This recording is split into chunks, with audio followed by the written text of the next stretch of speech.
Tani vazhdojmë me historinë e radhës, do ndalojmë tek historia e Ardit, një djalë i cili ka përjetuar një tmerr në jetë, është rrethuar nga vllau dhe nga bashkëshortja e tij. Është një histori e tmerrshme. Unë quhem Ardi. Nuk kam qenë kur i pasur, por as edhe i rëndësishëm. Por gjithmonë kam qenë një njeri i ndershëm, punëtor e zemërmirë. Gjithçka që e kisha e ndava me njerëzit e mi më të shtrenjtë, me familje. Por nuk e dija se ajo familje do t'ishte edhe plag, edhe fik, edhe zhdukje e shpirtit tim. Historia ime filloi 8 vite më parë, kur u dashurova me njeriun që mendova se do t'ishte përgjithmonë gruaja ime, Arlinda. Një vajzë e qetë, e butë, e buzëqeshur. Kur e pash për herën e parë, i thash vetes, kjo është. Ishte e vetmja gruaja që më bëri të ndjem i vlefshëm, i dashur dhe i respektuar. Në dasmën tonë qava nga lumturia, i premtova Zotit që do ta doja, do ta dashuroja deri në frymën e fundit. E çdo ditë e bëra pa kursim. Por ishte një njeri tjetër që gjithmonë ishte afër, vllau im, e ndriti. E kisha rritur vetë. Babai kishte vdekur, nëna ishte e smur, dhe unë isha ai që e mbajta familjen. I hoqa pantallonat e para, i bleva telefonin e parë, i gjeta dhe punën. E dija që bota është e vështirë, prandaj doja t'i jepja një jetë më të mirë. Por kur nuk e mendova se do të më shpagonte me thikën në shtëpi. 3 vitet e para të martesës ishin të bukura. Çdo darkë së bashku, çdo fundjavë, çdo plan. Derisa një ditë, gjërat filluan të ndryshonin. Arlinda filloi të bëhej nervoza, e ftohtë edhe shumë e lartë. Nuk më përqafonte si më parë. Nuk më shikonte në sy. Më kapnin dyshime, por e mbroja gjithmonë. Thoja, ndoshta është e lodhur, ndoshta ka stres. Kur e pyesja çfarë ke, ajo më thoshte, asgjë, më lë rehat. Nata ishte më e ftohtë se akulli, unë flija vetëm.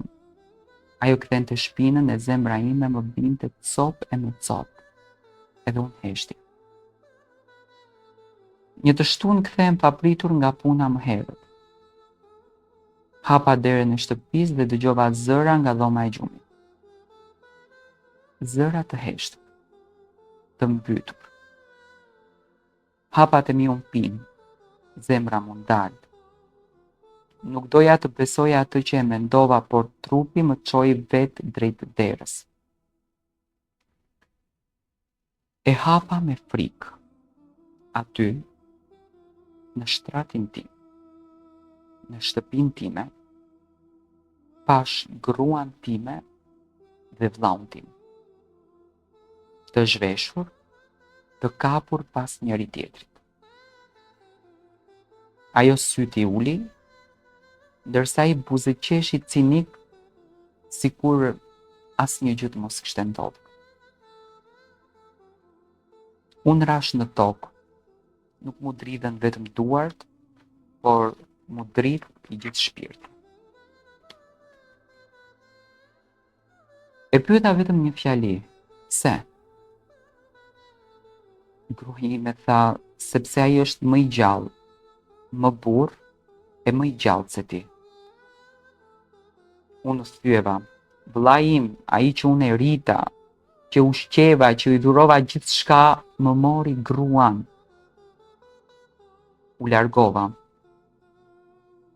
U ulën gjunjët e mi në rrugë, njerëzit më shikonin, por askush nuk e dinte çfarë mu thye brenda.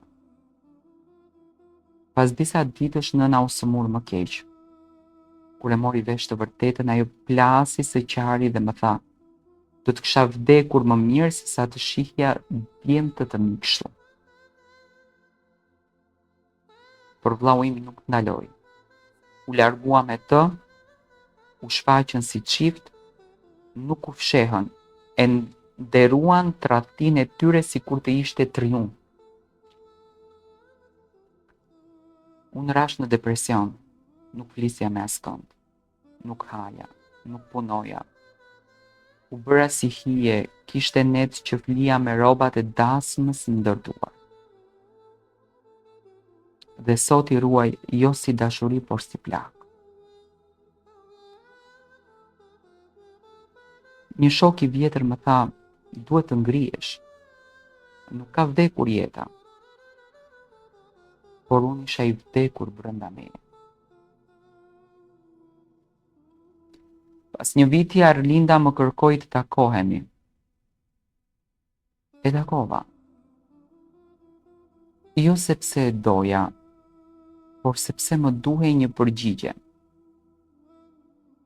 Ajo ul përballë meje dhe më tha: "Më vjen keq. Duhet ta kisha kuptuar vlerën tënde më herët."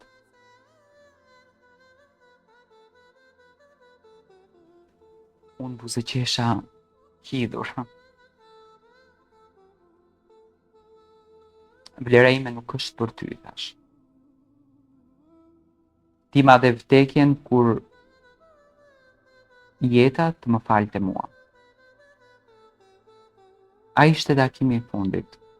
Nuk u akmera, nuk bërtita, nuk mallkova. U ngrita dal e nga dal. Po u ngrita.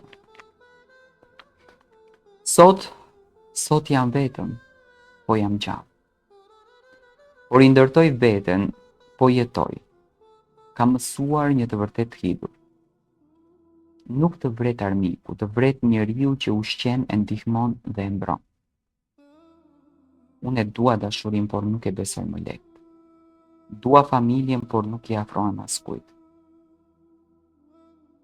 Zemra ime është shërruar, por plagët nuk mbyllen kurrë. Ky është rrëfimi im, jo për t'u ankuar, jo për t'u dukur viktim, por që njerëzit të kuptojnë: tradhtia nuk është vetëm tradhti.